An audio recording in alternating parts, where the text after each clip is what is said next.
അങ്ങനെ Samsung S26 series എല്ലാം launch ചെയ്തിരിക്കുകയാണ്. ഐഫോണിൻ്റെ ലേറ്റസ്റ്റ് സീരീസിലെല്ലാം വന്നിട്ടുള്ള അലുമിനിയം ബോഡി തന്നെയാണ് S26 സീരീസിലും വന്നിരിക്കുന്നത്. ഈ ഒരു S26ൻ്റെ സ്പെസിഫിക്കേഷൻ അല്ലെങ്കിൽ ഇതിൽ വന്നിരിക്കുന്ന ചേഞ്ചസ് എല്ലാം തന്നെ ഇപ്പോൾ നിങ്ങൾ ഒരു S25 എല്ലാമാണ് യൂസ് ചെയ്യുന്നതെങ്കിൽ നിങ്ങൾ അപ്ഗ്രേഡ് ചെയ്യേണ്ടതായി തോന്നുന്നില്ല.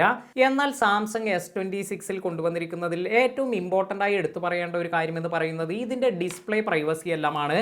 നമ്മൾ ഇതുപോലെ എന്തെങ്കിലും കണ്ടുകൊണ്ടിരിക്കുമ്പോൾ നമ്മുടെ അടുത്തുള്ള ഒരാൾക്ക് അവർ സൈഡിൽ നിന്നെല്ലാം നോക്കുമ്പോൾ നമ്മുടെ മൊബൈലിലുള്ള കാര്യമെല്ലാം കാണാൻ സാധിക്കും.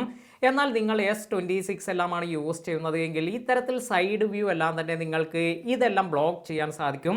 അപ്പോൾ ഇത് നമുക്ക് മൊത്തമായി ബ്ലോക്ക് ചെയ്യുകയല്ല, നിങ്ങൾക്ക് ഏതെങ്കിലും ആപ്ലിക്കേഷൻ വേണമെങ്കിൽ അതിന് സ്പെസിഫിക്കായി നിങ്ങൾക്ക് കൊടുക്കാം. ഇപ്പോൾ ഇൻസ്റ്റാഗ്രാം അല്ലെങ്കിൽ വാട്സപ്പ് ഇതെല്ലാമാണ് നിങ്ങൾക്ക് മറ്റുള്ളവർക്ക് സൈഡിൽ നിന്ന് നോക്കിയാൽ കാണേണ്ടാത്തത് എങ്കിൽ അതുമാത്രമായി നിങ്ങൾക്ക് ഓൺ ചെയ്ത് വയ്ക്കാം.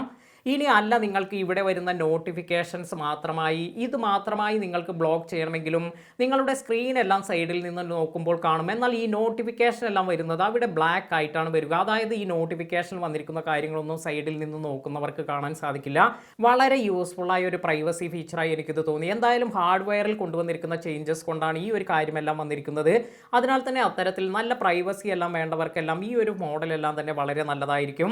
വീഡിയോ ഉപകാരപ്പെട്ടുവെങ്കിൽ ലൈക്ക് ചെയ്യാനും അതുപോലെ ഈ ഒരു വീഡിയോ മറ്റുള്ളവർക്ക് ഷെയർ ചെയ്ത് കൊടുക്കാനും മറക്കാതിരിക്കുക.